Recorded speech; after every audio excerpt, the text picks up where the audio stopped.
a big thing here is hunting, and a lot of people have hunting dogs. And so one guy I was talking to said he was talking to another friend of his that says, well, I got this dog, it's beautiful, but the dog just won't hunt. And he goes, well, get another dog. That's it. You know what? On that topic, I think there's two things that are missing as ingredients to get that going. Because I love leadership and studying what worked, what doesn't. And one of Yeah. the things that I've heard, and at the personal level, and even in community level, at all levels of organization, is this thing: what gets celebrated gets repeated. And I have experience, or at least my experience, is that we live in a world where it's most about push, push, push, and you can only get so far. But that basically it's driven out of commitment. But while I've seen works best in where people are motivated from the inside out instead of from the Yeah. outside in, and I've seen some interesting ways, which I'll get into later, of how far you can push that. Hello, everyone, and welcome to the podcast. This is where we discuss current events, personal growth, and any other random topic that crosses our minds. Our goal is to have a meaningful discussion that help us to see the topics we discuss more clearly. Our hope is we can help you expand your self-awareness, develop your critical thinking, and learn to be less reactive to the world around you. And most importantly, remember, be curious. If you like what you hear, like this video and subscribe to the channel. If you have any feedback, please leave a comment. We want to hear what you think. Well, hello, happy Friday, Chris. Do you know what day this is, Chris? Well, you said it's Friday. I'm thinking this must be Podcast Friday. That's right, Chris. Podcast Friday, just like every other Friday, same thing, but we got a new face. We got a new face. We have Hurakan, and guess where we got Hurakan from? Where would we have gotten a guest from? I have no idea.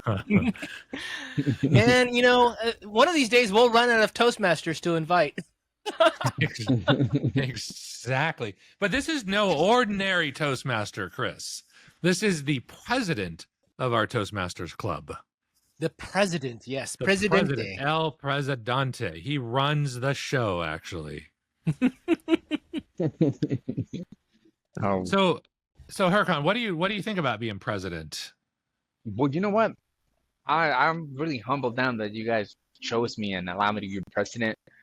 At first, I thought I wasn't gonna be prepared for the role, but then when they explained me what it was about and the energy, I'm like, okay, I could probably do that. So I think I grew into it. I couldn't have done it without Chris or some of the members that have been there for a longer time. But yeah, I know it definitely serves to know how to learn how to delegate stuff, because I come from a background of where I'm very do-it-yourself, hands-on. Yeah. And I'm learning that the president, he has people to do that, and actually it's a task to delegate. So Yeah. I literally think like I sourced that, I attracted it, was exactly what I needed. So I shifted more into those into that role and delegating everything else. Yeah, that's right. President's funny of a Toastmasters Club because it can be the easiest role you've ever had, or it can be the hardest. It depends on how good of a leader you are. Yeah, Scott was our president a while back too. So yeah, a long time ago. Yeah. But I'll tell you, if you're feeling a lot of pain being president, you're doing something wrong. It should be super easy, and that's fun. a good group to support you. I mean, not Toastmasters, not just Toastmasters in general, but ours is a really good group for that. Yeah, and our group is good, but it annoys me. Our group still annoys me on a daily basis. He wants perfection. Because we're not reaching our potential. We're sloppy. We just kind of show up and do whatever. And we're good enough to make that work. But I don't think we're growing in our Toastmasters group at all is the challenge that I see. You mean our skills, our abilities? Yeah, right. We're good, but we're not great. And we could be great. We could be great. We joke about like when someone doesn't show up to speak and we have to do a hot seat speaker, right? The idea is that we should all be clamoring for a chance to speak, right? Ideally, we that should be what we're. Instead, it's like pulling teeth sometimes, and I think our goal is to be such that we all want to speak. We all want to present our thoughts and our ideas, and we all want to get better, right? I mean, and we do, but we should reflect that in kind of the desires and how we act and our behaviors. Well, and I'll tell you something else. Here's what I think. I think that we should never have a space open, actually. It should be that whoever's scheduled to speak should, earlier that week, replace themselves if they know they can't speak, not just show up. Hmm. It sounds Yes. like Scott. Did I pick up this vibe? I think he wanted to find people who don't, kind of No, I don't want to give them a find them. I fine. just want to kick them out, actually. Because here's what's going to happen, Hurricane. If we do that, if we if we if we do that, what'll happen is our club will get smaller. But as soon as you set direction, as soon as you set intent, that's when stuff starts happening. Because right now we allow it. But if we set the intent that we're going to be the very best club, certain people would leave, and then other people would be drawn to that, and our club would get better. You know that, right? This is just basic stuff. I think that kind of hints at, because they had the officers meeting today after the club meeting, and they were talking about how to get people to do pathways, which is the learning system that they use, how to get them to pay their dues, all the things that we need people to do, to lay that as an expectation. We don't talk about it much, right? So people, it's hard to hold people to account if we haven't told them what they're held account to. Well, they know to pay dues, but here's the thing. You don't force people to do anything. You clean the house so it makes room for the people that you want to come in. That's the move. Yeah, I'm not going to disagree with you, but I also happen to know we are a volunteer organization. So. Here's the thing, Chris. Do you want a high performance organization, or do you want mediocrity? Yes. Because yes. Because you're going to get what you tolerate. You're going to get what you allow. Yeah, was it we promote what we permit? Yeah, I guess so. Sure. Something like that. Yeah. And this is the decision we've made, right? That's it. So, or it's the decision we've allowed to happen. We don't even, because decision that's made implies that you did it knowingly. So much of what happens in life is we just let it happen. And then you get whatever, right? So that's why it's what you permit, what you allow to happen sets what actually does happen. Yes, correct. Actually, yep. You're not going to magically somehow end up perfect without some level of effort to get there. Otherwise, you'll end up somewhere before that, somewhere lower than exactly. So there's a Southern tale. Since I'm in the South now, I kind of starting to know some of these Southernisms. Okay, all right. Let's hear it. A big thing here is hunting, and a lot of people have hunting dogs. And so one guy I was talking to said he was talking to another friend of his that says, well, I got this dog. It's beautiful, but the dog just won't hunt. And he goes, well, get another dog. That's it. You know what? On that topic, I think there's two things that are missing as ingredients to get that going. Because I love leadership and studying what worked, what doesn't. And one of the things that I've heard, and at the personal level, and even in community level, at all levels of organization, is this thing: what gets celebrated gets repeated. And I have experience, or at least my experience, is that we live in a world where it's most about push, push, push, and you can only get so far. But that basically is driven out of commitment. But what I've seen works best is where people are motivated from the inside out instead of from the outside in. And I've seen some interesting ways, which I'll get into later, of how far you can push that. But there is something about belonging to a tribe, being in a group of people, just the group itself, and just acknowledging them in public for something goes a long way. For some people, I've even heard it healing. And the second thing, I think it's metrics. Having clear metrics, keeping score. It takes time, but when you do, then it's like that saying that says, "What gets measured gets managed." I think all those three in combination, having an objective, and then boosting the morale before trying to push the momentum, celebrating, and then seeing how far you've come before, instead of just focusing on the gap. That's what causes people to grow. Well, the celebration thing, I think, is critical. And it's one of the things I've always talked about is we rarely say, hey, this person completed this level of speech, or they completed a pathway. We don't make a big deal out of it. The other thing that we don't do is, and I've joked about, let's put gold stars when people do things or when they accomplish things. Yeah. And it's a joke, but it's also, even though the gold star means nothing in the big picture, it's a way to measure ourselves. It's a way to show that we're helping the group. It's a way to, and it's a gamification method that I think a lot of people want a healthy amount of competition. We don't want to have competition where it's cutthroat. We want competition, though, where we're trying to get better than each other, right? Better, what's it? Iron sharpens iron, or whatever phrase you want to use. Yeah. When we raise our bar, other people will raise theirs as well. Yeah. Yeah, I think that's good. Well, then we got to do that, actually. 100%. Yes, well, we have a president right here. He can make it happen. Hurakan, come on, man. And actually, that's I'm kind of still learning the role, but what I saw today, I've been wanting to do a video for a long time because in my experience, that's what was missing. There's so many resources, but there wasn't like an onboarding specific to our group. And now there is. Thanks to Chris, it's already uploaded. So I'm curious to see maybe other people will use it. But even if they don't, as long as we use it, it'll go a long way. Yeah. And now I think I know what it's like to. I'm getting more familiar with how the system works and to start implementing a few ideas. Yeah, we went through pathways. We went through all the different resources we have today after the meeting, and Hurakan recorded it and put it on the club's YouTube channel. So now we have a video to point people to. So if they don't know it, that's on them. We gave them the tools. Or yeah, but okay, come on. It's like, seriously. It's like, so it's not built into the fact that if you've scheduled for a meeting that you just don't even talk to anybody, you just totally flake out and don't even try to get somebody to replace yourself. And you don't drop until the last minute, so then no one knows that there's an opening that they can fill. Yeah, no. Yeah, right, exactly. I mean, this all sounds good, but there's just got to be a certain amount of responsibility that's baked in, you know. So Scott, what was your first job? My first job? Yep. Like making money? Yes. And checking Toastmasters? Oh, my first job was... Oh, that's right. That was our first job. Going door to door selling subscriptions to the Register newspaper when I was super young. Oh, but what happens if you didn't show up?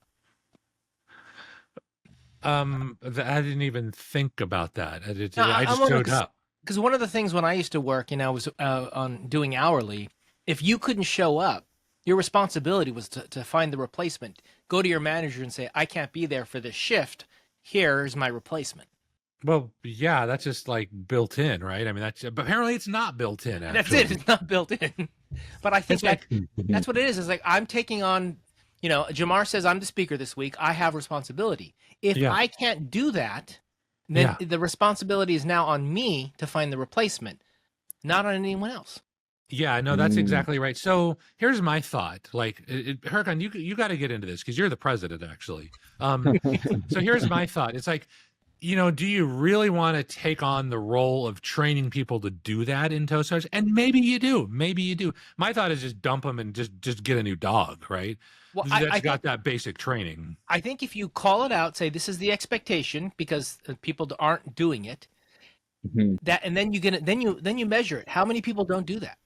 Oh, this week 3 people dropped and didn't find a replacement, and put the burden on the Toastmaster or someone else to find the replacement. And that but we don't do that. What we do is we celebrate the fact that how quickly we can recover from no. So I think yes, we can celebrate a club that is quick to adapt, but we can also celebrate a club who people who own their responsibilities. So a little bit of pointing the finger might be worthwhile. Well, no, and that's exactly right, because what's happening is what you praise, you get more of. So what we do is we praise recovery and not avoiding the problem in the first place. That's what we're praising. That's why we're getting this, actually. Yeah. And because now what happens is in everybody's mind, oh, there's no penalty. There's nothing. It's like, whatever. I blow it off if something's more important. I mean, we can't even get dues collected. I mean, the people don't even do pathway speeches. Most people don't. I mean, this is just... I'm just thinking that would be a great comedy section for the joke master. Just like bring all the dirt out, but like put people exposed, like didn't pay, like little signs, like didn't pay, mugshot. How about table topics today? You could say something like, "Well, Scott, I noticed that you just bailed last week and didn't tell anyone, and then Hurakan had to step up and fill the role. What happened?" Yeah. But okay, let me tell you, there is better techniques than shaming. That's probably the lowest level of leadership. Okay, so this is the interesting thing. I once took an IT class years ago from this guy who did volunteer work at the Red Cross, and he helped maintain their IT systems. And they were having problems with all of the volunteers going to websites they should not be going to. Especially on a volunteer not-for-profit organization. So he couldn't get them to stop because they were volunteers. So he just put up a list every month of who went to what websites most often. Oh, there you go. Public shaming. And it was a public shaming. Basically, you saw, oh wow, this person went to gambling websites, this person went to porn websites, and suddenly behavior got better. Well, whenever you shine the light on something or put cameras up, all of a sudden the behavior comes better. Yeah. Accountability, right? As soon as you make people accountable and they realize that there's a way for everyone to know, then they're going to think about that. Yeah, but that is the lowest form of leadership, actually. You want to draw, right? And yet sometimes you cut. You're like, look, right now this is maybe not the right. Why don't you go to this club and you learn the basics, and then once you graduate from that, then you can apply to come to our club, because we expect certain things to just happen. So we have a junior league and then a major league. Yep. And we are in the juniors of the majors because we allow it to happen. Because let me tell you something. If you were to set very high standards, actually, certain people are going to go and certain people are going to be drawn to that. I mean, and what you do is the slackers go, the winners come. There's a great Steve Jobs video, 147 seconds, like multi-years old. And he's talking about the first 10 hires are super important. Because if you can get the first 10 in, right, then they won't allow anything else to come in.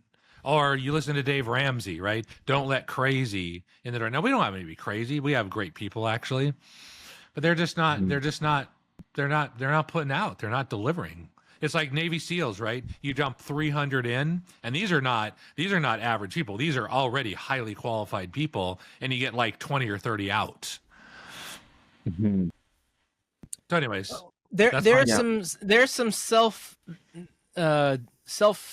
not stuff. There's some internal thinking that the club's going to have to do to decide that that's the approach they want to take. That's going to be more.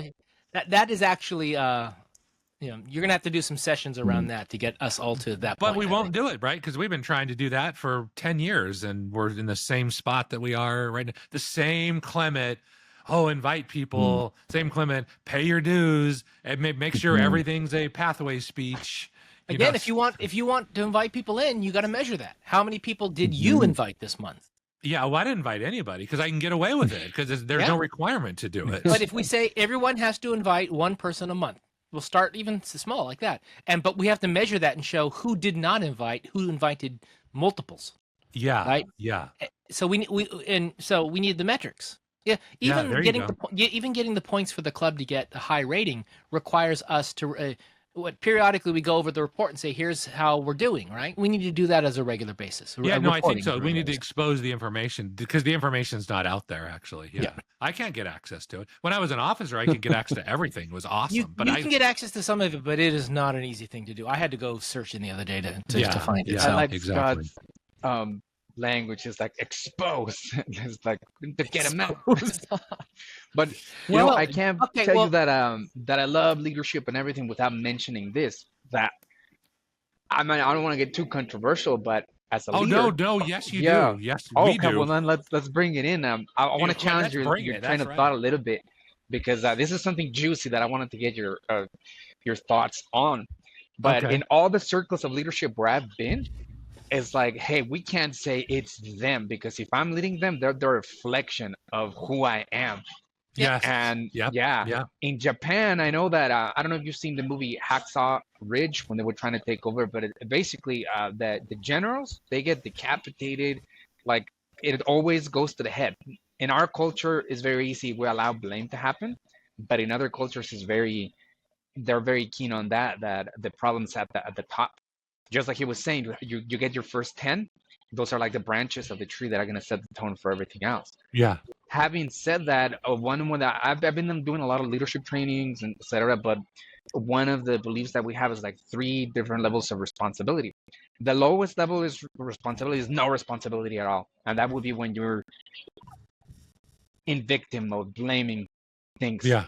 The next one is where you start saying things like I have to do it. But it's still kind of like I have to, right? It's a chore. I get to do this. The next level is where you're not even thinking about that. Now you're embracing more like it's a choice. Yeah. But the fourth level, which is the highest one, is I'm responsible for it all. Yeah. And at first I was like, oh yeah, that sounds like a cool thing to say. But as I started running this to people, there's people that have experienced rape, murder, some really tough things, and it's like, how am I gonna? That's when it became difficult for me to understand that up until now. So first, I'd love to hear more your thoughts on that, and I would love to circle back because I just recently learned something that really made me understand that level four, where now I embrace it wholly. Like I believe that, but it's not just something that I accepted, and I thought it sounded cool. But what are your thoughts on the levels of responsibility and leadership? I think it's good. I mean, there's different models. I mean, I have a 7-step one. There's different ones, but like Jocko, right, the Navy SEAL, he's like, yeah, extreme ownership. It's like you own it and take responsibility for it. Because then, when you do that, when you move out of victim mode, and you actually take your power back, see, now you can actually make a change. Being in a victim, nothing's going to change, right? Well, if you've Mhm. got someone working for you who is detrimental to the group and you're Yeah, in charge, you're allowing that to happen. you're allowing that to Mhm. happen. Right. Yeah, So yes, it's not necessarily your fault that that person is that way, but the fact that they exist on your team and are bringing down the team, that's on you. that's on you. Yeah, exactly. And so I'm not Mhm. saying get rid of the dog right away. Give it some training, try to train it, show it the right way. But at some point, you got to get another dog, right? At some point. Well, and so Yeah. one of the things I was talking, I was having dinner with my old boss yesterday, and we were talking to someone that she'd met recently, and we were all talking there about, when I used to work for that boss, it was 12 to 16 hours a day we'd be in the office working, figuring things out. And we had a very tight knit group of about the boss and probably 8 or 9 managers underneath. Mhm. And we all were aligned on what we had to do. And so Yeah. even when one of us was missing for whatever reason, if something came along that the decision had to occur, even though the person responsible wasn't in the room, the rest of us knew what to do. We Yeah. knew Right. how to move towards that goal, saying, you know, Bob's not here to make that decision, but this is what has to happen. I Yeah. understand what's going on. And that level of alignment, that level of commitment, and that level of understanding the goal to the point where even other people know how to keep moving in that direction. Yeah. Right. That's really kind of the level you want to get to. Yeah. And I really wonder how we do that in a world of Zoom when we don't have the hours together that we would have when we were in person. Because I think there's a big benefit in being in a room with someone Oh yeah. and not just when you and I talk, but when I overhear the conversation between the two of you or those people over there, Yeah. that all feeds into my understanding of the situation. Yeah. So how do we do that in a world where we're not hearing everyone's conversations? Well, That I think is a challenge. here's my thing, right? Mm. So we first of all have to determine, is it a requirement to be in a room together for 12 hours a day to be a high performance leadership team? Maybe, but maybe not. Maybe there's other techniques that you could get that same result from. But that's what I'm saying is what are those techniques? Those are the things that I feel have not been developed well enough in the current world. Most of the people you see that are working remotely have jobs where they have large amounts of tasks they can do without other people around. Yeah, right. But Right. when Right, you're right. really in firefighting mode trying to figure things out, like when you have an emergency response team, they're all on site. They're all together figuring that out because Yeah. the speed is important. So Yeah. how can we get some of those benefits of being together while not being together, I guess is what I'm getting at. Oh, yeah. Well, that's assuming though that we reach the peak of being what Zoom can deliver, and I think we're far away from that Oh yeah, constraint. but again, because I don't think we've put the effort and the thought into it. If we start thinking about, I need the ability to have everyone together. I mean, easiest thing, we leave Zoom on 8 hours a day. Yeah, right. We just, and so even when I'm doing my own thing, I leave Zoom on, and then Scott can yell across the room from Arkansas and say, "Hey, Chris, what's going on with that thing?" Yeah, yeah, yeah, yeah, yeah, yeah, yeah, yeah. I think Okay, so. so before we go further down this path, though, I think we should probably talk about who Hurakan is besides the president of Toastmasters. Oh, there we go. Mhm. Yeah. So a little bit of background about you. Give us a quick spiel of who you are. Okay. So I was born in Mexico, came here when I was 12, started working. When my dad used to paint signs by hand. So when I got here, we started a sign business. I used to sell. I started learning using a cutter, a vinyl cutter, and I used to sell stickers in high school. And then also I started. We started going to the swap meet and started making like signs, banners. From there, I got my first large format printer. Started doing vehicle wraps.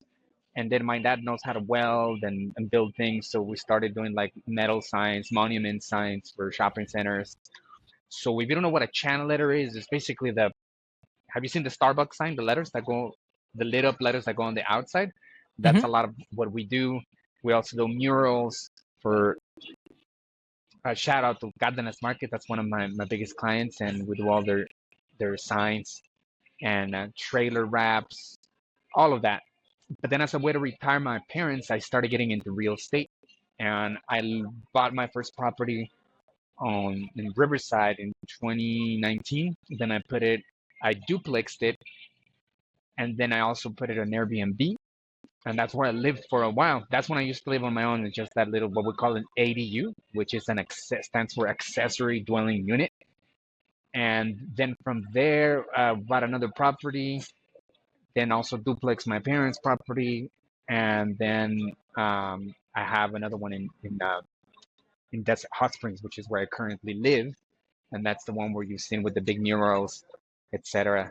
And Oh, now, as as I'm next elevation is apartment buildings, so I manage a 20. I'm the asset manager of a 20-unit apartment complex, but it's the same thing. We take buildings from apartment units that we can add value to it. We add more ADUs, more units, bring the net operating income up, and then we refinance or sell them. But this is where the serious money is at, economies of scale.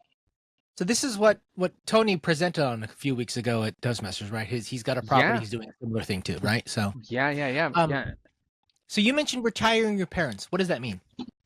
So I, to me, retirement is when you have freedom of time and freedom of money, not just money. Because if you're tied, like yeah, you're making money, but you don't have time, then you're pretty much mhm. tied up. So the idea is for them to have enough money coming in passively, meaning where they don't have to work and they don't depend on the government.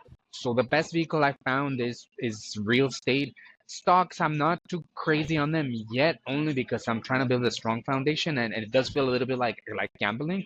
Whereas the house, it's solid, it's intrinsic. It seems like a safer choice to start. But I'm always open and I'm willing to learn. Um, So you've set up their real estate, their house, that mhm.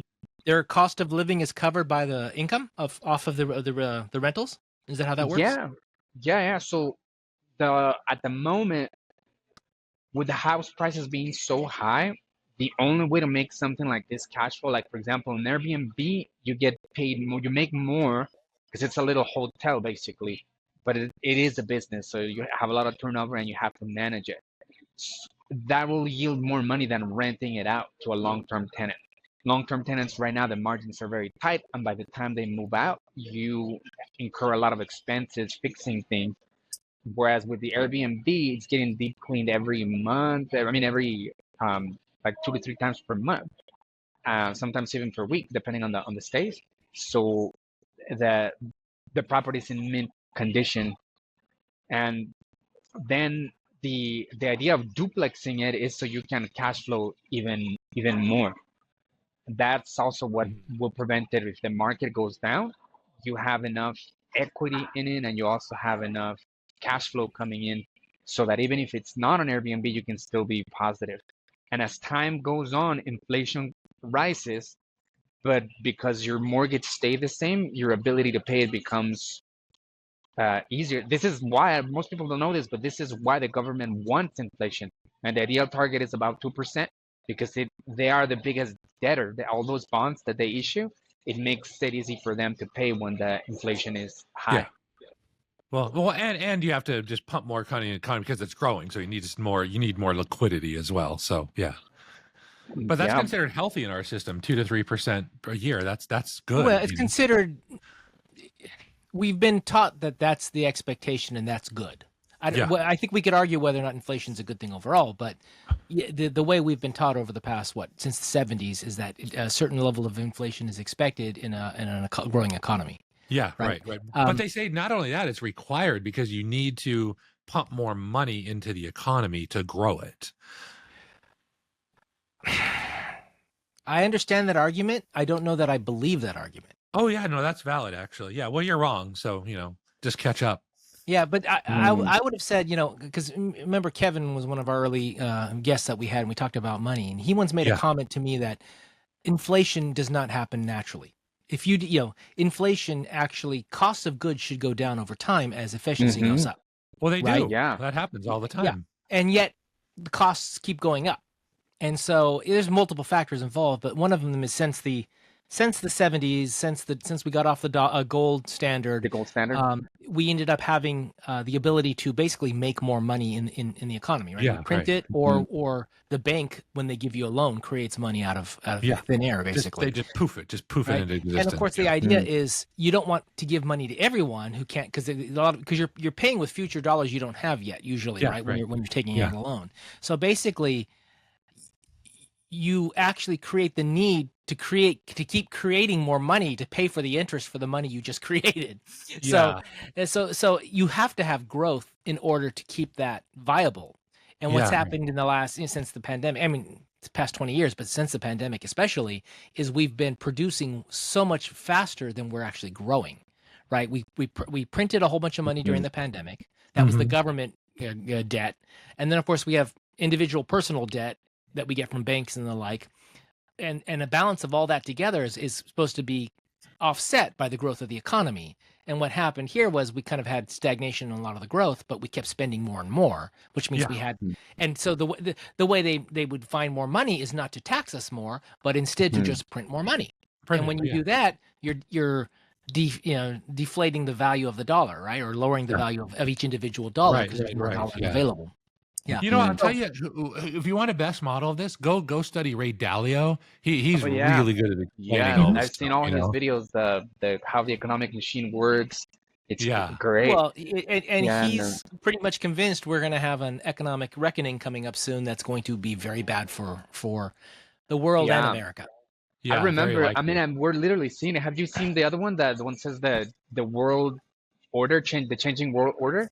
Changing world order, where it's like in 70 to 80 year cycles, we have different world powers come to play. That's why we keep talking about China, and anyone who isn't thinking about China from that perspective, from the economic powerhouse perspective, that's one thing to worry about, right? I mean, the U.S. still has a lot of fight in it, and the ability and creativity and innovation, and AI is a potential to keep us at the forefront, but China wants to be number one, and they're going, and they are steered by their government, where we're steered by individual businesses. And my sister's actually in China. She married Chinese. I have a Chinese nephew. have Chinese, have Mexican. So I get that. I've seen the videos of there, and from what I hear is that over there, if you have a small business, you don't get taxed. Like it's geared for growth.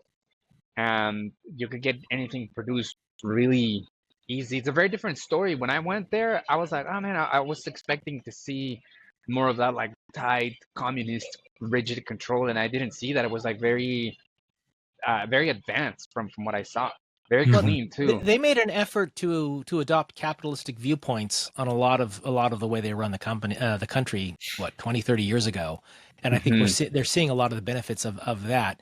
The thing is, unlike us, where money kind of dictates where decisions are made, they have their principles or their ideals that the government gives them that kind of steers their economy. So it could be a bad thing if they go in a bad direction, but it also means they have very strong alignment with people because they kind of force it, right? Yeah. I was blown away because my sister was telling me about how hospitals work over there, and how here it's a mess. Like we don't have, even Mexico has better access to healthcare than here, but she totally blew me away. What are you talking about? I got great access to healthcare. Well, then not for most people. Maybe you do, but from what I hear from people, it's like really expensive. And you got to pay. Yeah, exactly. Yeah, Yeah. We pay twice. I think we pay twice the national average of the average European country for per person for healthcare. So the question is, Yeah. are we getting twice the quality of healthcare? And I would argue that we probably aren't. Oh, that's interesting. Okay, yeah, because I know I have a concierge doctor, so I get it super easy. I can That always isn't go in. that is not the norm. Yeah. Concierge anything is not the norm for the average person. Okay, I'm just saying this is my world, so I pay for it because I just pay to play, right? I mean that's how it works. In any country, if you've got the money, you've got access to those types of resources. Oh, But you're talking about for the average person, like Yeah. access. Yeah. No, I get access to great healthcare anytime I want it. You know. it's like if you want to live in another, if you're tired of living in America for whatever reason, and you're upset with it, if you've got money, you can live pretty much anywhere pretty well. Yeah. The problem is the average person. What are their options, right? And that's usually what it comes down to. So Anyway, back to this. One of the things I wanted you to also bring up was I know you're taking is it a leadership class that you're taking right now? Oh yeah, all the time. So when I got into the real estate world, I remember asking my mentor, "Hey, like what programs did you do?" And because I imagine, he's done Tony Robbins, all the famous ones. And I asked him which one's the best, and he told me there's only one you need to take. And it was the one here in Los Angeles. The center's called MITT, Mastering Transformation Training, but there's different versions of that all over the place. And actually, I spoke to Clement, the legend, our leader from Toastmasters, and he was saying that I figured just the way he speaks, I'm like, man, this guy's had some training. He's like an OG. And he's like, oh yeah, I've taken this one and that one and that one. So he's like all over the place. But in those trainings, think of it as a boot camp for emotional intelligence and leadership. Like they'll have a little bit of training, but it's not like you sit down and you just listen. It's like very active, almost like a live experiment. They call them large group awareness training. People get to share from each other.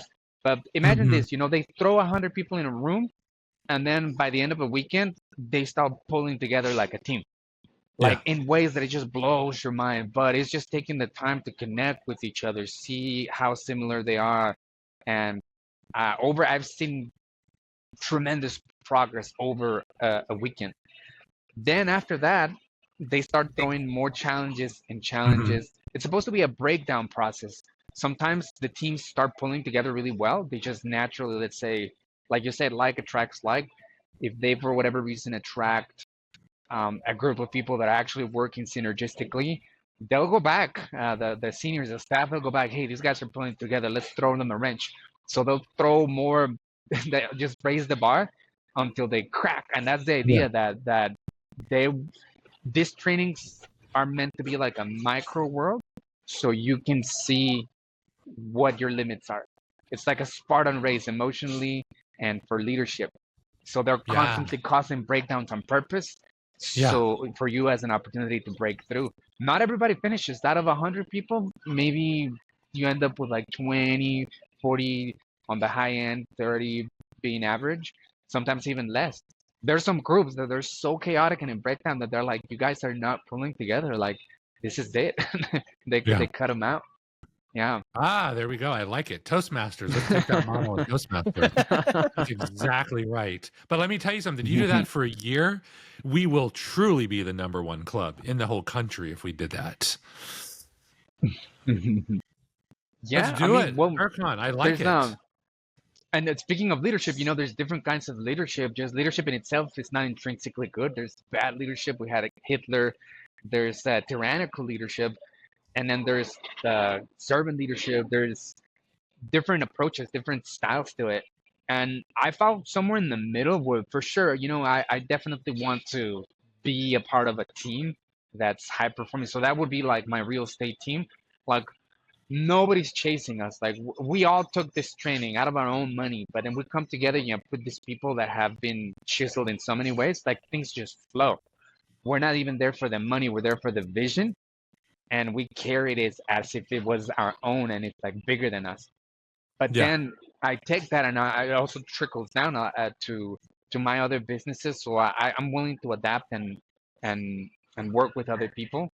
My ultimate thing is, like I will attract people everything that is happening to me, like I'm attracting, which takes me back to what we were talking earlier about the levels of responsibility. What's your response on that? What do you think about when somebody says, "Hey, you're responsible for it all, even those things that are bad or tragic or Well, as a leader, if you're yeah, not, if you don't take responsibility for it all, I'm going to say you're not a leader, but yeah, what I should say is you're not a good leader. Well, yeah, uh-huh. and it's careful to say I don't take responsibility for the thing because sometimes just shit happens, as they say. But what you have to take responsibility is to solve the problem, whether you created it or not. I think you are responsible for the thing because everything underneath is your responsibility. No, here's what I'm And you saying, have to Chris. deal with you have to deal with the fallout, whatever that is. Well, but okay, wait a minute. You're not responsible for the event. Like if you're walking outside and you get struck by lightning, I mean that's not your. You didn't cause that, but you have to deal with the outcome of it. Yeah, but that's not what we're talking about. We're talking about the people that you're talking about. When you talk about someone who makes a bad decision under your leadership, Oh, that you're responsible for that. Oh, wait, you said responsible for everything. So, Well, yeah, I define want to everything. clarify. I want to clarify because see, this is where it gets confusing when people talk about responsibility, and there could even be arguments. But I could see the consensus. Or my question was now at that level for responsibility, where like I'm responsible for it all. The guy Mhm. that backed up in my like hit me from behind, or if you become victim of rape or something bad like that, that's what really made me think. Okay, I'm studying all these leadership things but I'm not questioning like how is that really for and for the longest time it was really difficult for me to really embrace that level 4 up until now. But going back to can we agree because it seems like what I'm hearing is that both of you agree that level 2 and 3 being a responsible leader means that you're responsible for the result and everything that happens below you, right? Definitely Are that. we there? Okay, so now level 4. Let's go to What are level your 4. This thoughts is on where I that? like. Yeah. Yeah, exactly. Yeah, The I like lightning. that What if you actually. get struck by lightning? Like, how do you put that as you being responsible? Well, you don't. I mean, you're just dead. I mean, Oh no, but you're responsible for okay, we got to come back. What is your goal as a leader, right? What are your goals as an organization? What is that you're moving toward, right? You're Mhm. responsible to get there, and that means if there's an external factor that comes in, like a key team member gets struck by lightning, let's say, or hit by a bus, Yeah. you are responsible for what happens next. You're responsible to make sure you get to that goal. And that means you either have a succession plan for that person, or you've got backups, or you've got alternate ways you have thought through, and you're responsible for that. So, yeah, it sucks that this person got hit by lightning. But at the end of the day, you are responsible for what needs to happen. You're not Mhm. responsible for the lightning strike. You're responsible for how you respond to the lightning strike. Yeah, that's what I'm saying. Yeah, Yeah. exactly. Right. Yeah, exactly. But let me take this. Let me devil's advocate this, right? Just for a second, Mhm. actually. So I used to do a lot of backpacking and outdoor stuff just for a little bit, and I would Mhm. operate in storms, and so lightning's going to come, and you know where it's going to come, and you don't want to be where it's going to come, right? So now it becomes more probability. Now you could be down in the valley under this, and you could be struck by lightning, yes, but highly unlikely. You don't want to be up on a peak right at the highest point in a lightning storm. That's called stupid. So yeah, you're probably responsible if you get struck by it in that particular case. So Mhm. now you're bringing in another factor. So, for example, if you've got a bunch of key people in your organization Yeah. and you know that they are key people, how do Yeah. you have succession planning or backups in place to compensate for if something happens to them? Because Well, you there's make a high likelihood something's going to happen to take one of them out for a well, you period make of the time. backup plan, of course. I mean, that's always plan All B. right, Everybody's got a plan so B. you actually you are responsible for putting in to identify the risk and to put into a plan to moderate that risk, right? Well, duh. I mean, yeah. I mean, do we even need to talk about this? I mean, Yeah, yes. so I'm not sure we're capturing what you're getting at though, Hurakan, about like Yeah, no, and then that's why if because it's kind of a family elusive. member gets Yeah. murdered, Yeah, that's what I'm talking about. That so you're right on topic. For me, it took me a while to grasp this because when they talk about that level 4 where you're responsible for it all, it doesn't just mean the lightning. It's all of it. And I felt like, okay, what is this that they're talking about? And the closest I could think of is kind of in the lines where you guys are talking about. Like, let's say if I get in a car accident and somebody hits me from behind, right? That was not my fault. The guy was not paying attention. I could easily settle it at that. But if I look at the language, it starts sounding victimy, right? And the closest I could think is like, okay, well, what was probably happening? Maybe I could have looked out on the rearview mirror, and I could have, checked. Maybe it was 4th of July and it was a lot of traffic, and I could have anticipated this. But it still felt like forced, right? When it really landed is when I started asking people, or people that were having amazing results, hitting it on all areas of life, family, wealth, relationships, etc. I'm like, what do these guys believe in? And their belief system, there's just a few people that I found. Um, some Christians, like mature, hardcore Christians, they understand that they're not this body. Their identity isn't in their body, it's more like in their spirit. And once you start getting into that realm, it opens a lot of possibilities. I read a lot of like Joe Dispenza, Robert Edward Grant. That's another one I talked to you about him the other day. And they are clear that where we live, this dimension or three space time, like this three dimensions of space and time, it's kind of like an illusion. And when we die, we just ditch this body, but it's not like a linear relationship where we're here and then we die. Unlike Christians, where it's like a line and then you end up in heaven or hell, they have this circular thinking where you reincarnate or you take another body. And when you look at it from that sense, something that they understand too is that souls are not in space time. So when you die, the idea is that you're outside of time. So if it loops back, if you stop thinking just forward and you start understanding that what happens when I choose, at some point I must get a chance to choose. When it loops back, it's the end of a lifetime. You choose where you want to go. And if you're outside of space and time, it means that you can see probably what you're getting into, very much like if you're gonna pick a movie to see or a game to play. So that means that you already knew, your soul knew what you were gonna get it yourself into. But the reason why it chose that life is because there was something that it was trying to teach you. So here's where it gets really deep, because throughout life we're gonna have a lot of choices.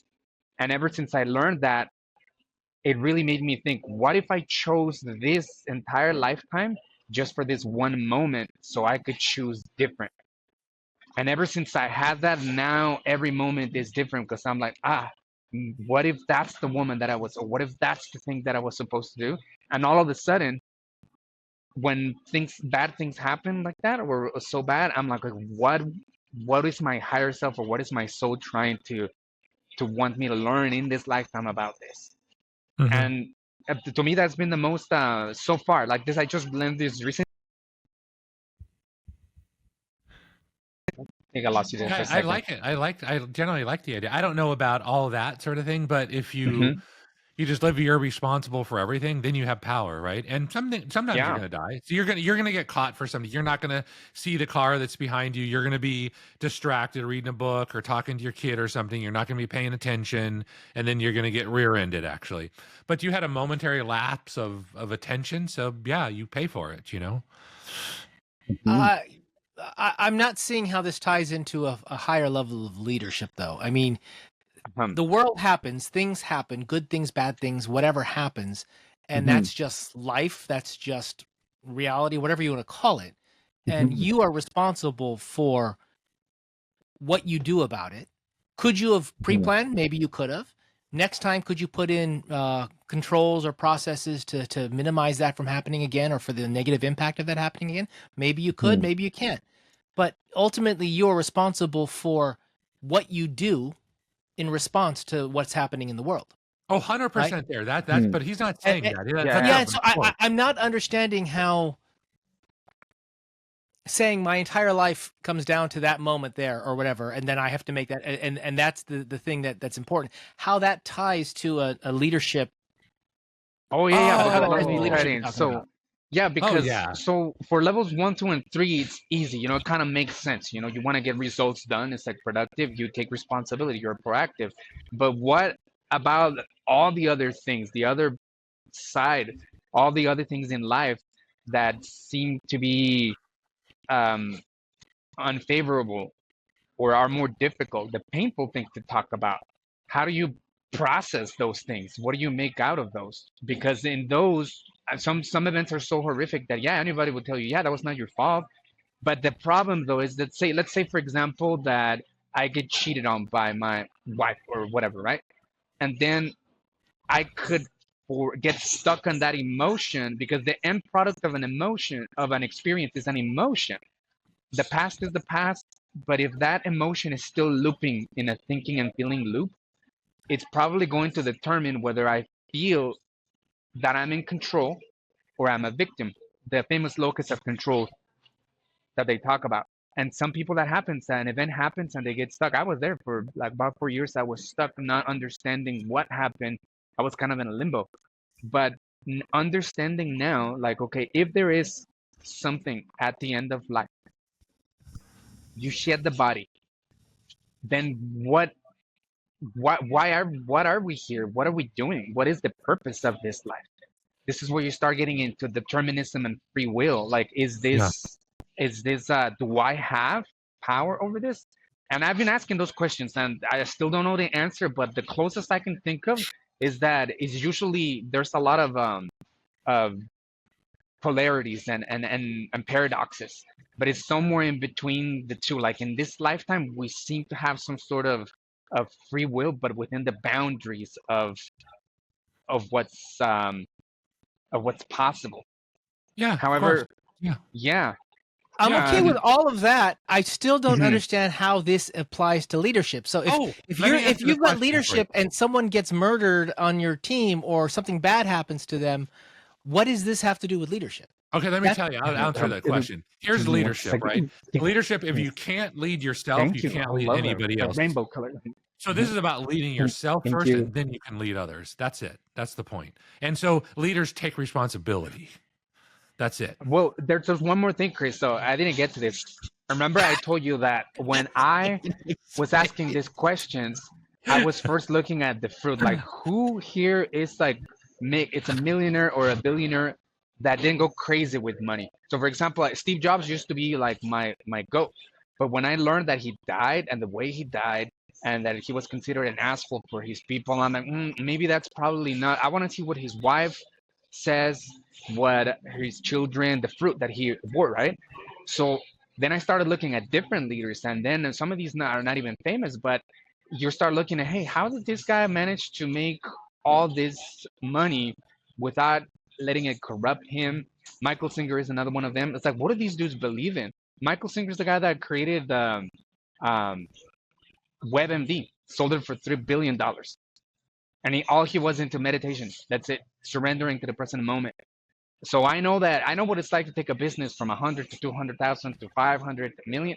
Like 3 billion, you go through a lot of things, and to keep your feet grounded, to have a family, and still like not end up divorced, like that. All of that, it takes a certain amount of effort. So Yeah. that's who I was talking to, and the way they were able to create so many things, because your question was, how does this tie into like leadership?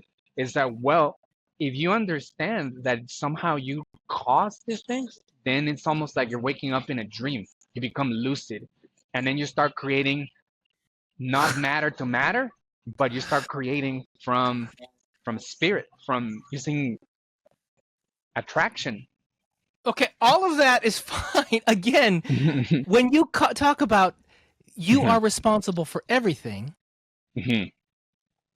I need you to articulate it in a way where I'm seeing, you need to work on yourself. You need to be a good person. You need to have all this rounded out. You need to be spiritual. You need to be all those things. I get all of that.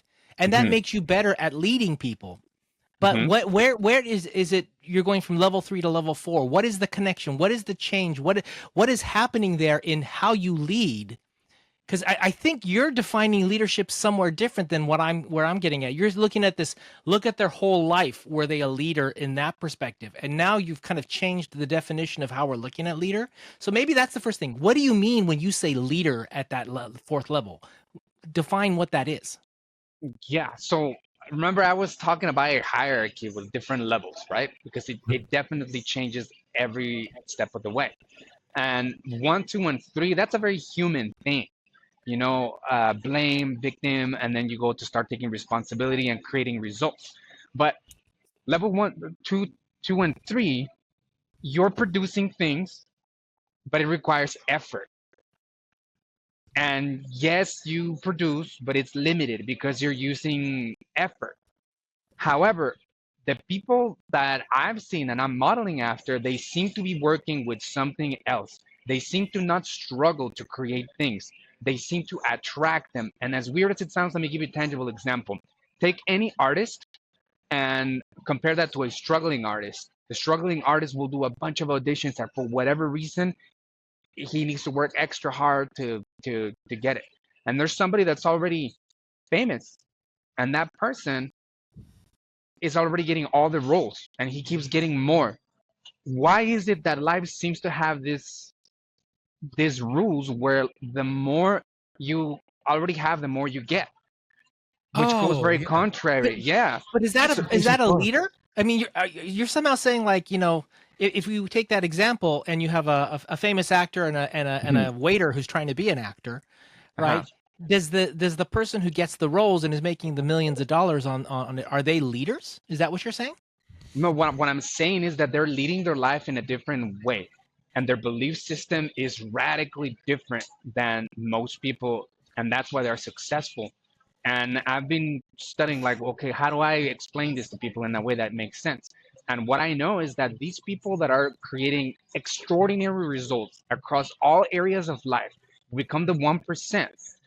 It's very on purpose, and they all have very common denominators. And one of them is they're very spiritual. They know they're human, but they identify themselves with something bigger. They have faith, and they use things seem to come to them, opportunities. Somebody, I remember they were saying, oh, I wanted to buy a house, and they're thinking about the money, they're thinking about the grinding, etc. And they were having this conversation. I think it was Joe Dispenza. He's like, what do you want? It's like, I want a house. So what do you need? It's like, well, I need money. And it's like, no. What you really need is an opportunity. And see, if when you're being present, you all of a sudden become, this is another thing, that they're not narrow focused. They're always open focused. So when there's an opportunity, they seize it because they know that, they recognize that that's for them. So I know Christians are really big on that. Also, there has to be some sort of identification with your higher self, because as long as you think you're human, you will always take less. There's less chance for you to dream big and lead your life. So I don't think we're talking about the same thing here. So when we're talking about no leadership, and then level 2 and level 3, we're talking about outcomes. We're talking about not who you are as a leader, but what you get as a result. You seem to be talking about the leader themselves evolving into something else. So you're talking about maybe 4 types of leader as they evolve, as opposed to a level of leadership. Because I don't hear you equating the outcome, the output, as being what you're measuring anymore. You're measuring the type of person that can do that, right? And this is where I'm seeing a disconnect. It's like, what does a level 4 leader give to their team that they get a level 4 result? And that's, you keep going on and on about the person. I'm like, what does that have to do with leadership, the actual act of leading, as opposed to, so I don't think we're talking the same thing. Yeah, I'm not sure if you're going to like this answer, but given though that Scott gave me full license to be controversial, what I'm sensing is right now your mind is trying to grasp this from a very materialistic object type of answer, like widget, counts, numbers.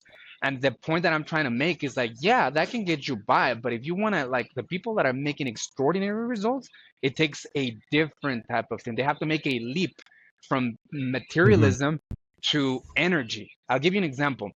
When the everyday example I told you, the guy thought he needed money, which is a thing, material thing, so he can buy a house.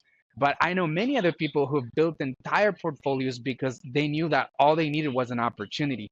And when they believe that it makes them hungry, they start picking up the phone, making a bunch of phone calls. They put two people together, the buyer and the seller, they make a commission. They do that a bunch of times, boom, that's your wholesalers. So in any business, in many realms, I've seen that where the door always seems shut if you're looking through the material point of view.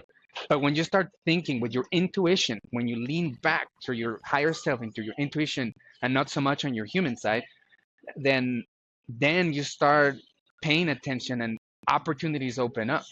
And you only need one of those big ones to really make it big. But I'll give you another example. Uber. How many of us ever struggle with taxis and complain about the service? And it was right there. Anybody could have thought of that, right? And it was just an idea. The idea itself had a lot of energy in it, had a lot of potential. So that idea alone is worth a lot of money. Like, for example, on these apartment buildings that we get, is just finding the deal. Everything else, like, that's how Tony got his. All he did was find the deal. Once you have the deal, you don't even have to use your own money. You can use other people's money because the deal is so good, but you know how to take it from beginning to end with the pro forma. That's where you put the energy. It's not working with your hands. It's the spiritual, the intellectual work, the creative part. Yeah. Does that make sense? Yeah. No, it doesn't make sense. It's great. It looks like he's going to the bathroom right now. No, really, what I'm hearing you talk about is the skill set to become this, what you're calling fourth level leader. And so if I'm going to compare that down to the third and the second and the first level, I need to concentrate on the leader, not on the results. I need to not look at the results and say, what kind of a person leads when they don't have any leadership ability at all? When they hit when they grow to where they're, and so it's what we value as leadership, right? A crappy leader is a person who just gives orders and doesn't give a damn about the results, or a person who's authoritarian is a type of leader. They have all these different types of leadership, and what you seem to be doing is talking about an evolution of leadership ability, not necessarily about the outcomes. The outcomes will come with that, is what you're saying. But we were talking about up to now, you're the one responsible for this. You're the one responsible. We came from the idea of what are you responsible for, right? And we made a leap from you're responsible for your people and the actions they take and the outcomes and how you, to suddenly we're talking about this spiritual value structure. And I'm like, yeah, you jump from one measurement to something else. I don't see how you're saying this is level 4 of this original model. If we say the model is talking about the quality of leaders, that I can, then it makes sense what you're saying to me. But if we're talking about the outcomes of leadership, where, we've moved away from that. And that's why I'm having a hard time bringing it back to that. I told you it was gonna be. It took me a long time to actually embrace it and understand it. But what was for me was like, what are you measuring? Shift. Let's go back to the metrics. What are you measuring here? Results. And I think that's where I wanted to talk about that. When I hear you speak about outcomes and results, it almost seems that in your framework there's a gap between the stimulus and the time that you get the result, so you can measure it and then make an assessment. What I'm talking about is, what if you shorten that? And what if life was a mirror and was instantly in real time giving you feedback about your results, so you can change them at any moment, so you don't have to necessarily wait for that outcome?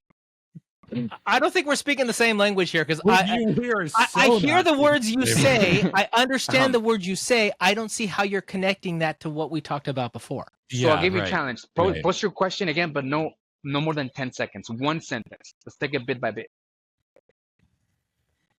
Synthesize your question in 10 seconds. One sentence, 1 point. Precise clarity is what he's looking for. He's prompting you like ChatGPT. Summarize this whole page into 7 words. What is the difference between a level 3? Actually, first, what is a level 3 leader? What is a level 4 leader? And what is the difference you see as a result? That's 3 questions. Okay. Yeah. So a level 3 leader is getting results in his life, and they all get results. I know, but he's getting above average results, but he's not in victim mode. He takes responsibility. He knows that he's in control of situations, but it still requires a lot of effort. A lot of it. It's almost like he's in the doing.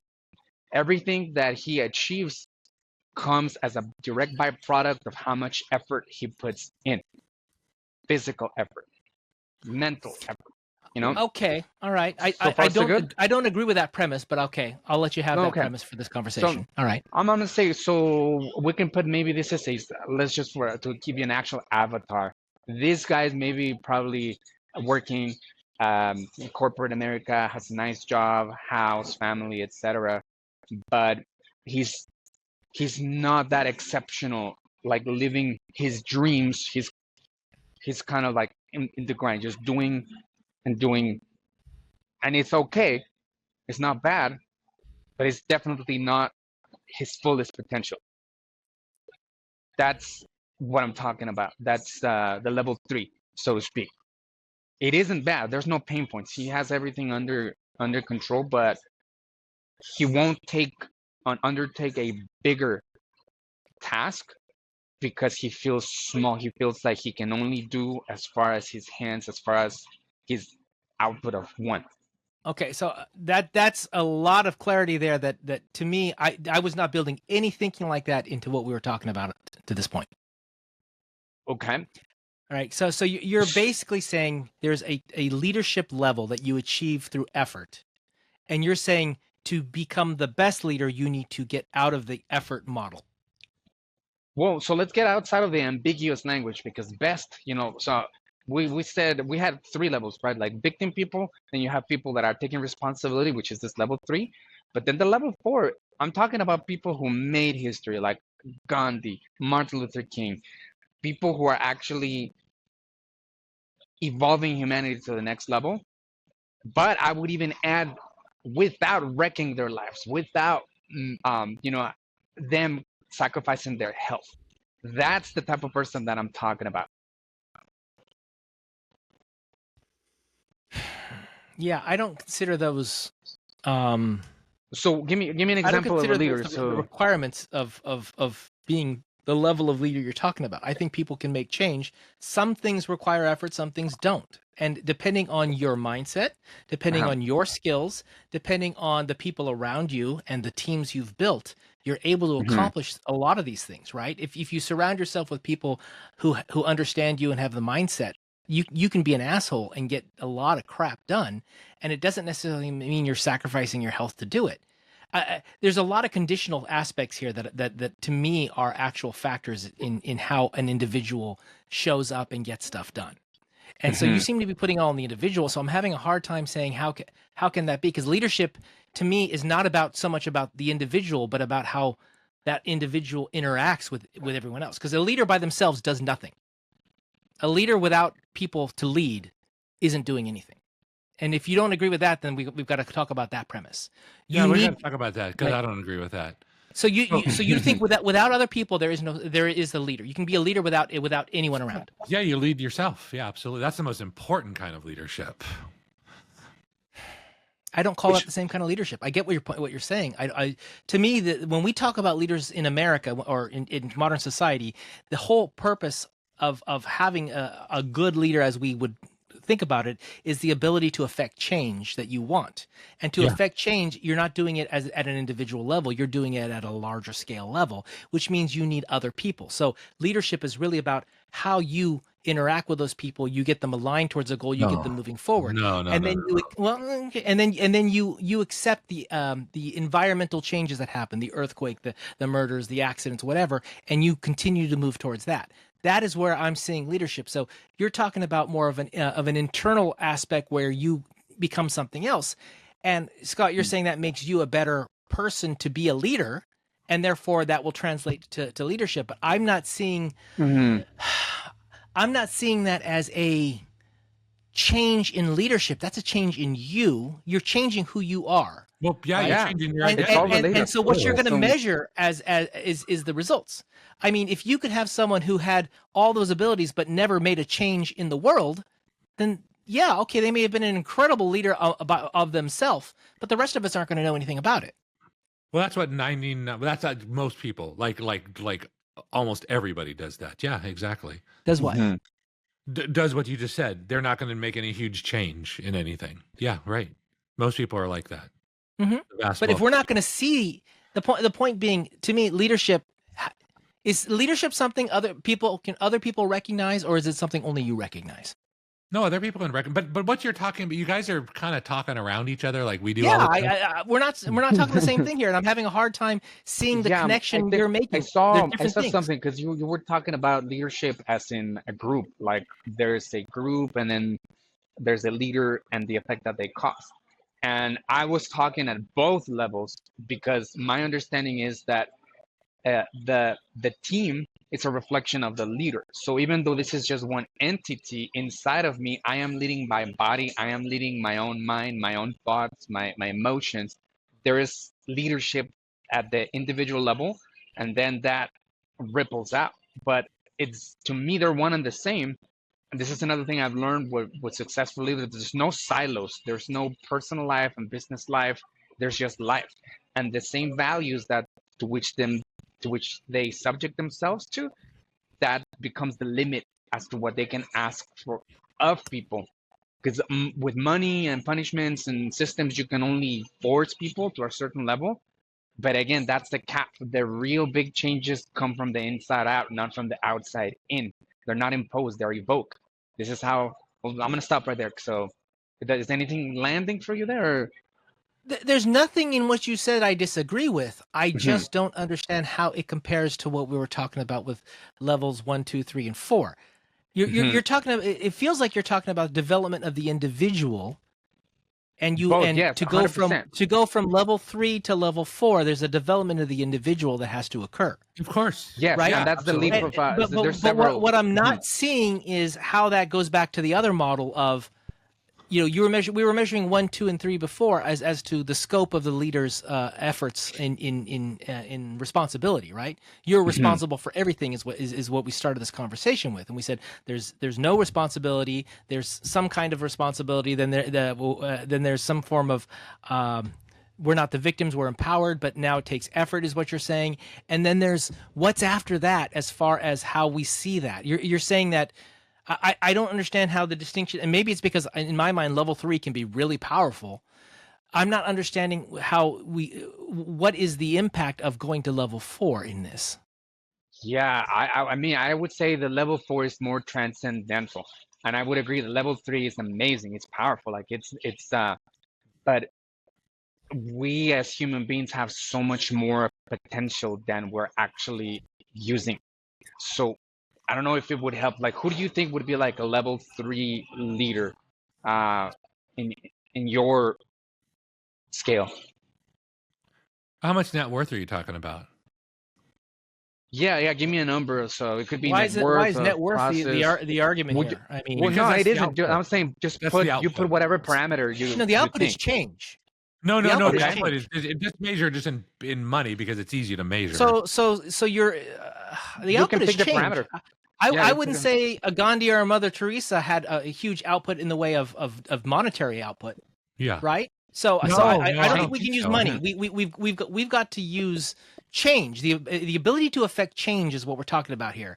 And in the U.S. we get stuck with money, and that's a different problem. But no, so you're talking about how can I get people to affect change towards a goal, right? And what we're saying here is when it comes naturally to you to be able to affect that change seems to be what you're talking about. Yeah, but if we can't measure it, let's not talk about it. That's why I just want to go to money, because I understand it's not the ultimate thing, but it's easy to talk about. But we have to talk about it even because the whole idea is we're saying that there is a noticeable difference between level 3 and 4. Something has to be a measured difference. Well, yeah. So I'll give you an example. They make more money, is what they do. We can. Yeah? I'm not attached to the money. Just a simple question, Chris. Like, just pick a leader that you think it would be like a level 3, so I can see what you see. You can pick whatever parameter of success or.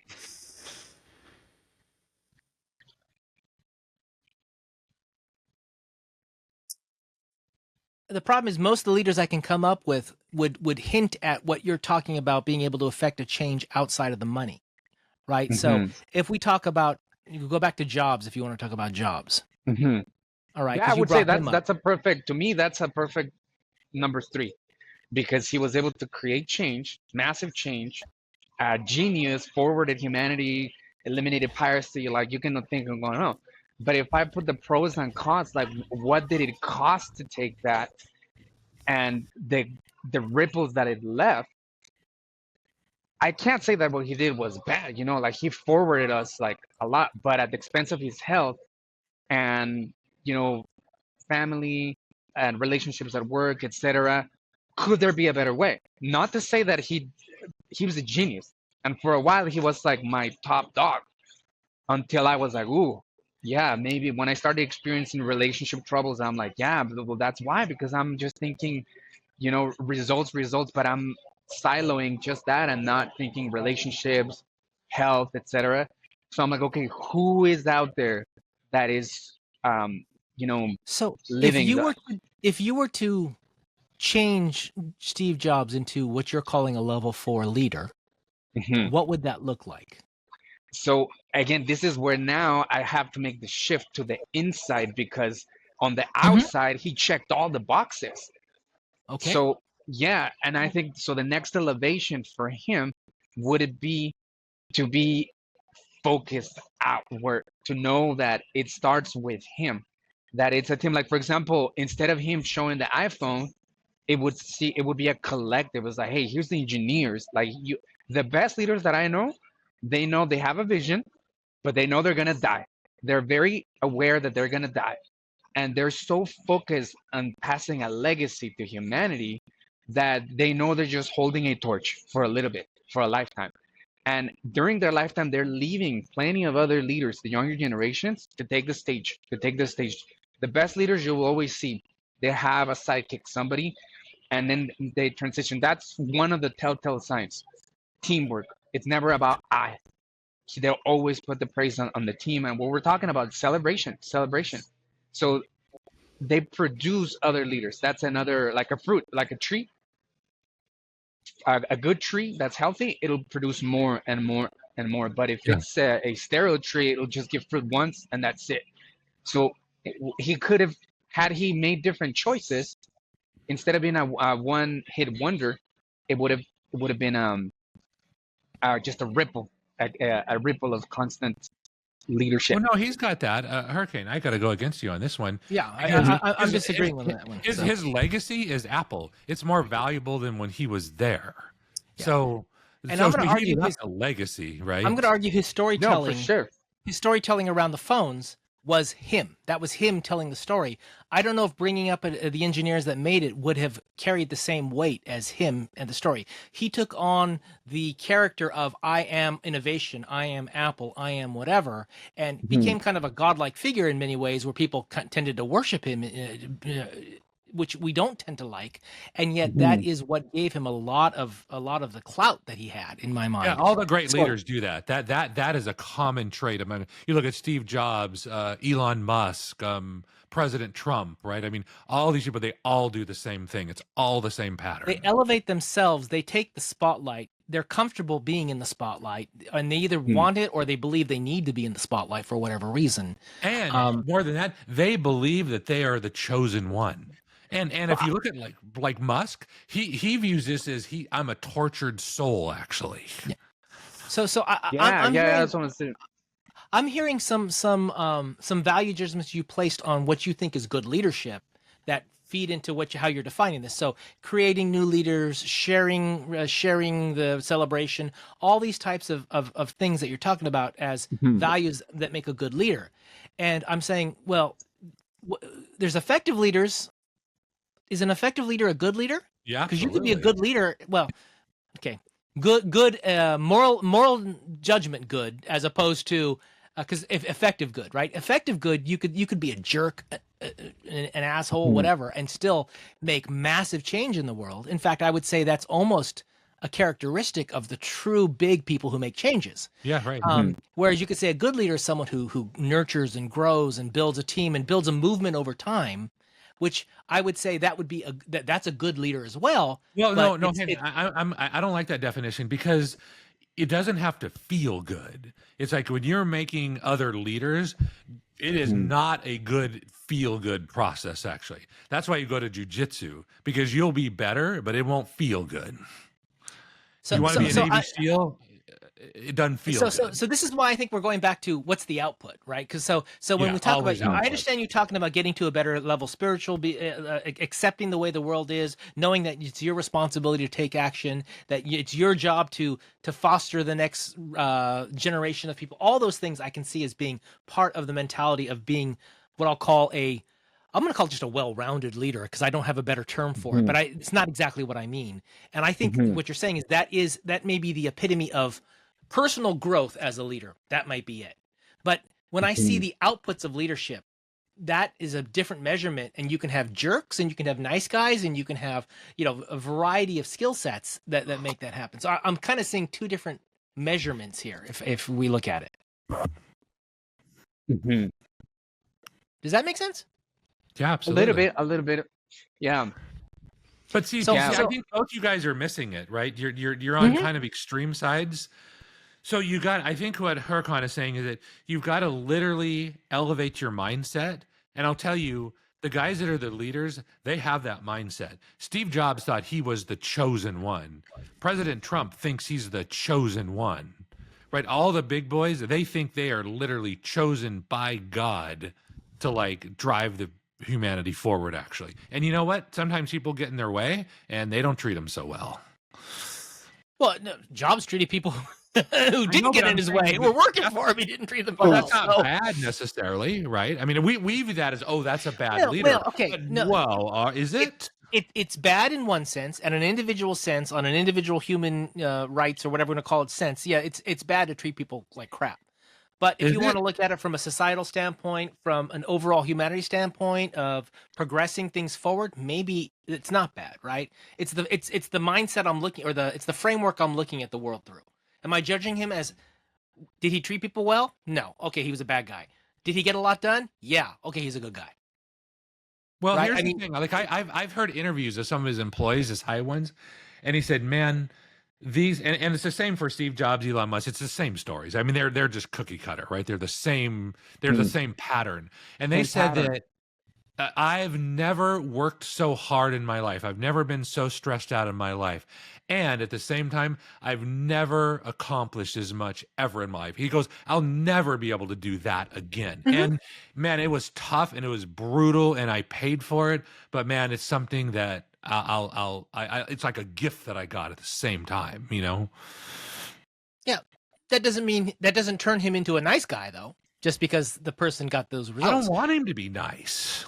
So I think what we're getting at here, though, is in my mind, Hurakan, what you're talking about is an individual leader's growth to get to a point where they can lead without, I don't say without effort, because I think it all takes effort. They can lead. What I mean is struggle. Like they can naturally lead and get big results. Yeah. The vision will always require effort, but the struggle is optional. Well, no, I'm gonna go back because there's always struggle, Hurakan, but it's how you view that struggle. Exactly, it's a choice. You can see it as a torment, or you can see it. That's why I'm saying it's. Is it a challenge, or is it an obstacle, or is it a hurdle? Is it a wall? Is it just a challenge? Is it just a problem to figure out? Is it just a new thing to learn? Right? There's a lot of ways to look at it. Because what they do is they go into flow state. Is how they do it. So I talked to my Navy SEAL coach guy, right, and he was saying being a Navy SEAL. And he's like, for me, it was awesome. Every second of it was awesome. Even while I was on my knees, my body was convulsing. I was literally throwing up blood, right? Most people would say, oh, we don't like that. But he's like, I loved it because I know that I'm operating at the absolute limit of my body. But my brain still says go. My body says stop, but my brain says go. And he goes, literally, I just want to point out, see how it comes from the inside out. Yeah, inside out. Yep. Yeah. Whenever I've noticed that pattern too, anything that comes from the outside in might work and it'd be temporary, but the most driven, it comes from the inside out. Yeah. And as a leader, if you can get other people, if you can evoke that, it's like when they have this saying that a candle loses nothing lighting up another candle. What I'm saying is that Jobs had the chance. He was the torch, but he Yeah. chose it, and it can burn it. When you talk about Jobs and Musk, have we ever heard them blame others for? Oh, he No, blames people all the I time. mean, I All guess the time. to me, they're the type of leader that kind of they've suffered a lot. They're suffered, so they're kind of just become jaded by it, and they might blame, but whatever. It's almost like it doesn't matter to them. But again, they all that comes with a price. It's almost like, what if you get whipped and whipped and whipped, eventually you're not gonna feel anything. Is that the best way of living life? To desensitize So are you saying yourself the to things. evolution of a leader, like going beyond Jobs or Musk or Trump or any of these people, would be to accept ownership of everything, and instead of blaming others, saying, well, that's just the way it is, and we're gonna work through it? Is that kind of the way I would see the difference between their level 3 and what you're calling level 4? Sort of, yeah, but it's getting closer. So See, now the you're results asking might the be right the same. question. The dollars it's how you made, get the there. impact, the change might be the same. The change here is that the leader's mentality changes, so that 100%. to a point where you want to be the level 4 leader, not the level 3, even if the outcomes are the same for both. Yeah, it's how you get there. Because think about this: everything in this world is material. The results that you're talking, objective iPhones, look how quickly they fade away. Even us as humans will fade away. But what only thing that will stay will be wisdom, information, ways of being. Those are the things that will keep passing the test of time. Yeah, well, the iPhone, the Mac, those aren't what was incredible about what they created. They created the iTunes and the Apple Store. Those are the things that changed technology more than their product, in my mind. And those are ideas, right? Those are ideas, behavioral information, changes, right? ideas, patterns. So when we really think about it, it's not the product that they produce physically that is usually the thing that lingers on, because that goes away. No, you have to have the product. It's the behavior, it's the thought, it's the idea, it's the information that's developed, right? Yeah, and that's what I mean. That's why I love Christians, because they have language to describe this. This is I would say, like, that's the spirit. That's the spirit. It's the part we can infuse our spirit. Like when somebody cooks something with love, you can tell, like, on the preparation versus something that we just slap and put together. And that goes across anything. We can imprint the things that we touch, that we do, with that. And those, I call them ways of being. And those ways of being are, in my opinion, what transcends. You can inherit your money to a trust fund to a baby, but the standard, I believe it's within 2 generations, they'll lose it all. But if you pass on the ways of being, the wisdom, that's another thing that transcends, then it could keep growing and growing and growing. Yeah. Okay, so I think what we've come down to, though, is that you're saying that there is a growth and evolution of the leader themselves to become a better leader, in the sense that it's better for them, it's easier for them. They become wait. It's better for them. It's easier in the sense that they know they're in control. They're the ones in control, as opposed to having to respond to everything else. They know that they can make things happen from that perspective. It feels like what you're saying is there is, because you're equating Steve Jobs' illness with his success, and I don't know that I agree with that, right? Because you say he suffered health-wise. He suffered health-wise. I don't know if that's because he was a jerk as a leader, or if that was just because that happened, right? I would be under the assumption. I would dive deep into that. I talk to anybody, and disease is your body not being at ease. And the number one factor right now in America is stress. Stress comes from really tight deadlines, or a lot of unnecessary pressure. So they're self-inflicted, and you can put it out. But how you treat yourself is how you treat other people. Like you can't give or receive you can only receive and give at the level at which you give and receive. It's that's why when we talk about this level 4 responsibility, if you want to change out there, or what I understand right now, it's what's making the most sense to me as a formula is that if I want to make impact out there, then the easiest way would be to start making the change within me. Yeah, otherwise you can't. You have to start with yourself first. I mean, it has to. It's like you got to go through point A to get to point B. You just can't go to point B. I don't have anything negative to say about any of that. There we go. And then so here, the answer to all this is just go to jujitsu, man. Jujitsu will solve all of this. I'm not kidding. It'll solve everything. Because you intentionally put yourself in hard pressure work. And then what happens is as you grow, your spirit, your mind, whatever grows, and that the stuff that used to stress you out 6 months ago, where you could get a huge cortisol dump, no longer stresses you out. In fact, you kind of laugh at it because you have more skills and you have capability and you have understanding to go to. It resets your baseline for your tolerance. You got two things there. Do you avoid stress or do you build a tolerance to stress? You build Again, it's the how. So, because see, there's stress, there's you stress, that's what they call it, and that's stress that it's conscious. So check this out. Pain, when conscious, is a growth. But pain, when it's unconscious, it's suffering. It's the struggle that we were talking about earlier. And plus, pain's in your mind anyways. The pain is just in your mind. It's not real. You mean intentional? Conscious? Yeah, so let's go back to the example that Scott gave, that Navy SEAL that's on the ground spitting. Like, basically, you would look at that as like, man, that's really bad, right? He's in pain. But in his mind, his consciousness is perceiving that he's conscious of it. And he's perceiving that I am growing. I'm testing the limits of my body. I don't think I would use the word conscious. I get what you're saying, but I think it's intentional or it's desirable, right? When I say conscious, what I mean is like aware. This pain is desirable because the outcome is worth it. Yeah. He didn't want the pain, but he's like, I know that my mind is beating my body right now. That was the win for him. Right. So I wouldn't call it conscious and unconscious because I don't think that's quite what you're going. It's like I know this is pain. I feel this pain, but I'm knowingly doing this that's painful because I know that at the end of it, there's a better result. Now I'm going to take it one more. When I say conscious, I mean like as in consciously choosing that. Not as intentional choice. Versus, yeah. But I'm going to go further. Is he didn't feel the pain at that point because he blocked it out. Because feeling the pain is just a sensation. It's a choice to feel pain. Is it a choice to feel stress? Yes. Everything's a choice.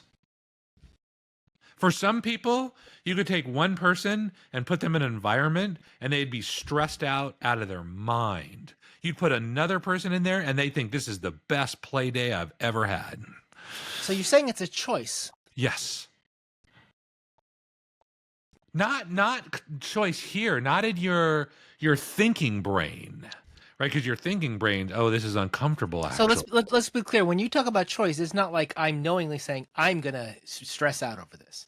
It's whatever conditions made me who I am, education, experience, family life, whatever, all those things together, and I get put in this situation, and the way I respond to this situation is through stress. Yeah, it's a lack of skill, it's a lack of tools, it's a lack of mindset. Yes, exactly. Which is why exposure to more stressful situations and controlled environments, which would be your jiu-jitsu practice, basically, is what builds up your tolerance to be able to not be stressed in other situations. Correct. And here's the thing. Here's why jiu-jitsu or anything is so good.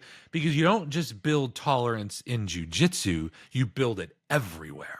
Yes. Simultaneously. Because you're like, oh my God, I had a 300-pound guy sweating on me, literally trying to choke me unconscious. And now you're in a negotiation in a boardroom and you're like, dude, seriously. So one of the things I've always had a hard time understanding is when people stress over things that there's absolutely nothing you can do about. When conditions occur, when it's raining outside and you stress because it's going to make you late. Stress is created internally, Chris. You know? So I've never understood if you can't do anything about it, there is no stress. All you can do is adapt, react. Yeah, but that's an elevated mindset. As much as I hate this, you're slightly elevated above an amoeba at this point. Not much. So you're calling the average person an amoeba at this point. Yeah, pretty much. I'm an amoeba like 90% of the time. Yeah, exactly. We've been going on this a long time. We got about 15 minutes before I need to drop. Question. Something that Scott and I talked about, because I'd heard it, someone mentioned this, was there's two main skill sets or two very important skill sets when it comes to leadership as far as communication. And one was charisma and one was charm. And someone brought this up, and I didn't agree with it, but then they started to explain it, and I kind of like this now. Charisma is making your audience like you. They feel like they like you. Charm is making your audience feel like you like them. Mm-hmm. And yeah, I kind of associated it with charm is more of a one-on-one skill, and charisma is more of a one-to-many skill. But I kind of, I didn't like this idea. I thought charisma was the skill we're talking about. But as I thought about it, I think charm is one of those things that is where the real strength of relationships occurs in the charm. Charisma is where leading the masses occurs. I mean, what are your thoughts on that?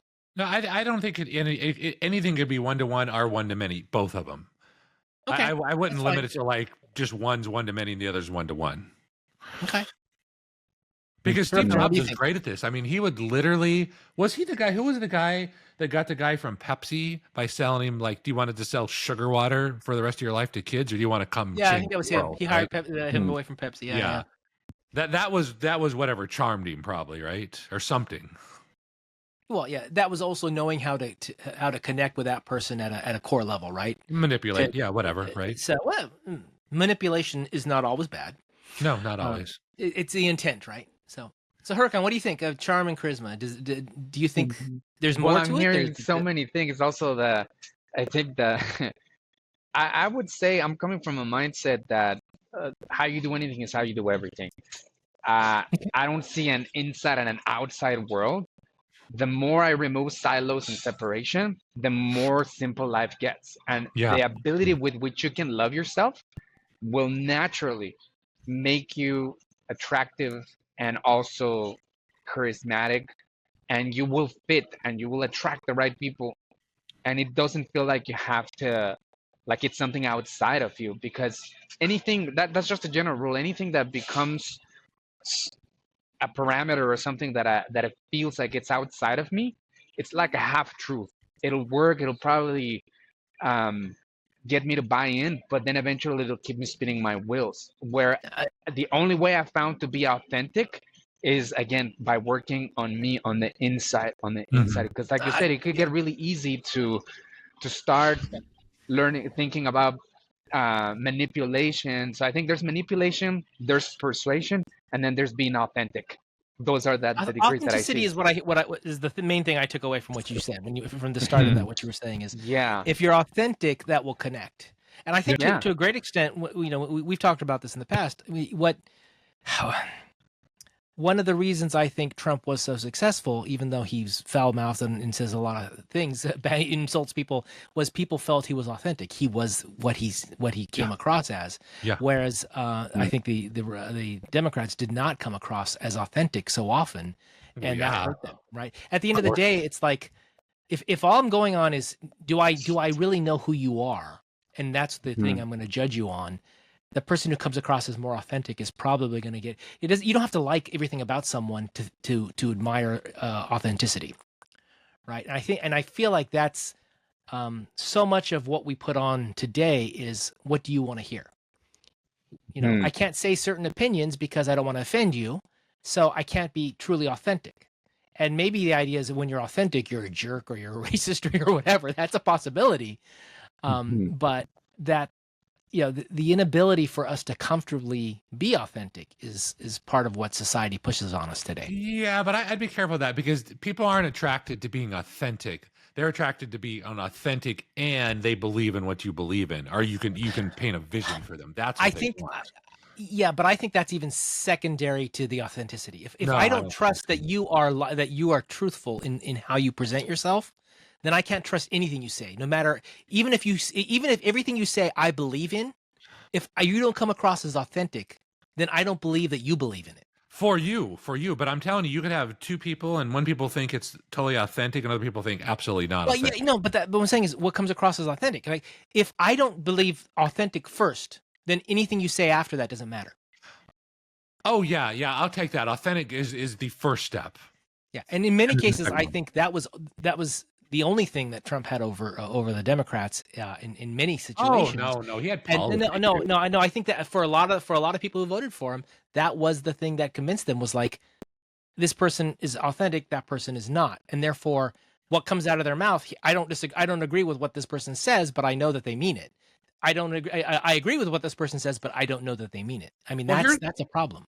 I'll tell you the problem with the Democrats, right? Where they got the imaging problem. What they think is they think like, oh, anybody who voted for Trump must be a racist, fascist, blah, blah, whatever word list they have, right?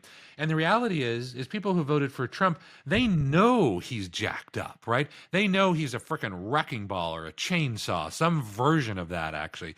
But they thought the other side is so much worse. Just let the dogs, right? Worse how? Worse in that I don't agree with their policy and that they're dangerous and destructive, actually. See, to me, it's if you don't know what that person really believes, then it doesn't matter what their policy is. It doesn't matter what they say. Right? If I don't believe you're authentic, then anything coming out of your mouth, I can't believe it's true. Yeah, but so much of it though, if you believe they're authentic, is if you believe in their underlying what they're selling as well too. That's a big part of it. I think that feeds back into how much you believe they're authentic. How much? Sorry, repeat that second part. So what I'm saying is, I don't think it's just authentic and then what you believe. I think, yeah, maybe it's a chicken and egg. I don't know where it starts from, but they cycle on each other. It's like they're connected. They're not totally separate. They are connected. I won't deny that. But the point is, I can't value the words coming out of your mouth if I don't believe you're authentic, because then that's about truth, right? No, yeah. Ultimately, let's change the word to truth. I believe you're speaking the truth, right? So your truth. You say this, you believe that. That's critical for me to accept something from you. Yeah. The thing that's critical is that the two truths match up for you. Yeah. And right. Admittedly, you might look at someone and go, they're authentic, and I might look at them and go, no, they're lying through their teeth. That's how you and I perceive it. But at the end of the day, what we're looking at is you're accepting what they say as authentic, and I'm not. And therefore, I'm gonna pull out, and I'm gonna go use a word Hurakan would probably really like. It's you're in alignment with them. You're in alignment with their energy. And then we use these words, authentic and truth, in order to, because we don't really use the word alignment very often, I love the word alignment. To me, that's that's all leading people is alignment. It's aligning it, yes. Right, exactly. And so we call alignment truth. If you liked alignment and authenticity, I got something else for you before we wrap up. Can you make it an A word so we have 3 A's, right? A. Let me see. Okay, well, sort of. Have you guys ever seen a school of fish? Yes. Under the ocean? Have you noticed how like they all just move as one? Oh yeah. You see it in birds too, the same thing. Yeah. So yeah. We're the only species that would let a precedent or somebody in power override all of us. But if you look in nature, in the fingerprint of nature, that part of us is there too. And I've seen teams where there's no leader, they're all leaders, really, they're all badass. Imagine a bunch of Navy SEALs going in. Being in a team like that is really amazing because results get created really quick. They're in alignment. Yeah, they're in alignment. To bring everything back together, how we're talking about money and everything, the pattern I see in the future, and I'd love to see what your perspective is on this, but I think as old models are crumbling down, religion, money, politics, what I see is a decentralization of everything. Look at you. You have your own FM program radio right now, podcast, whereas that was not possible before. And what made it possible was the decentralization of that. So I see in the next generations, people, the power, instead of being just one dude concentrated in one guy, that all of a sudden feels like, oh, this is a storm. What did Elon say? He said, yeah, his mind is like a storm, and you could tell it's painful. It's too much, but because it was never meant to be just in one guy. Whatever. Yeah. Mm-hmm. Yeah. But what I see is all that power is being spread, and leaders evoking leadership in others to the point that we're all self-managing more and more. I'm not gonna say that I don't know to what level, but like just like you can see the pattern how the media was just in the hands of a few, and now the benefit that the internet created. Imagine Yeah. now through the blockchain technology, currencies, etc. That's where I see. AI. I mean, yeah. Yeah. Yeah. Yeah, exactly. Hey, I like that idea, but hey, Hurakan, I know we got 4 minutes left. Can we wrap this full circle? So we've talked about a lot of stuff, a lot of big talk, but we haven't really done anything. So let me ask you a question. So how are we going to apply what we've learned today to making Toastmasters the best club in the country? Our club, Challengers 734. Amazing. Well, we just did first step today, which is implementing something tangible that has his Chris's spirit and me, that it's gonna be like a little angel walking tutorial, walking them through the biggest pain points. And then the next thing we're gonna do is I'm gonna follow by personally committed to staying after each meeting to make sure that they do put their speeches and that no one's being left behind. Like, hey, how can I support you? It's only going to cost me what 5, 15, 10 minutes, but the impact it's going to make on that person is going to ripple out.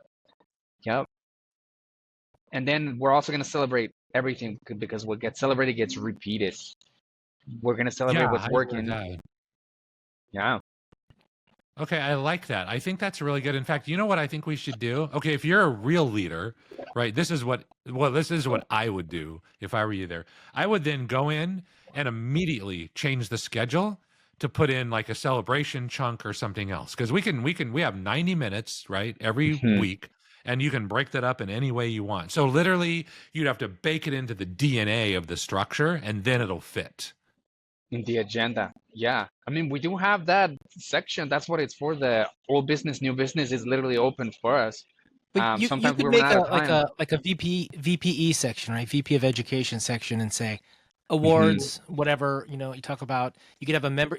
You could, in essence, anything you want to measure: membership, awards, completions of lessons, and the like. You could give them a 1-minute spot to say what happened this week.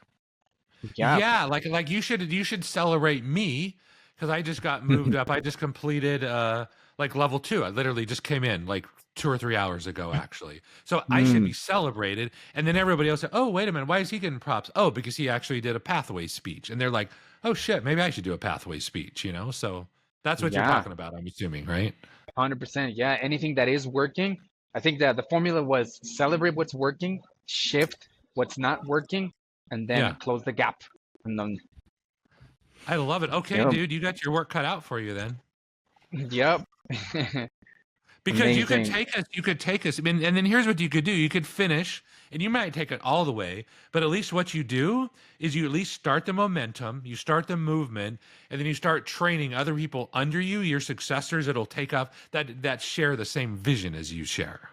Yeah. And speaking of, that's another thing I've seen work in teams. Like, instead of just having one guy and then subordinates, like find captainships for everything. There's always roles. Like, we needed a tech captain. Hey, so if you're in a boat where everybody is responsible for something, they get a chance to speak, to give reports to, and it turns them, instead of being a passive player on a spectator, they're actually a player on the field.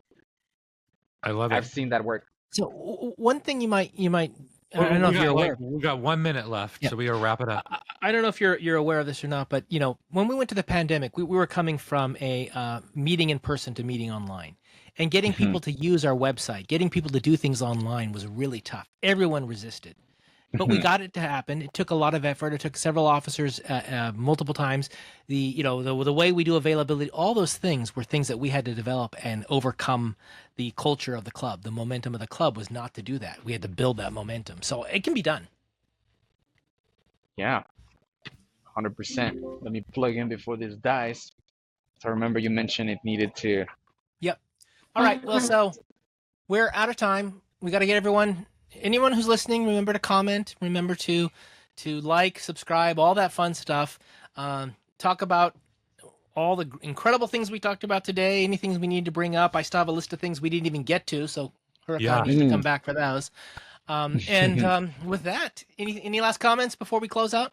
I have a last comment. I go, Hurakan, I appreciate you so much. Thank you for coming on our little podcast. Thank you. Thank you guys for having me. Well, let's go out. What else we always do? Let's call something out. Leadership on 3. Ready? 1, 2, 3. Leadership. Leadership. All Yeah. right. All right. Here, I'm going to stop it. And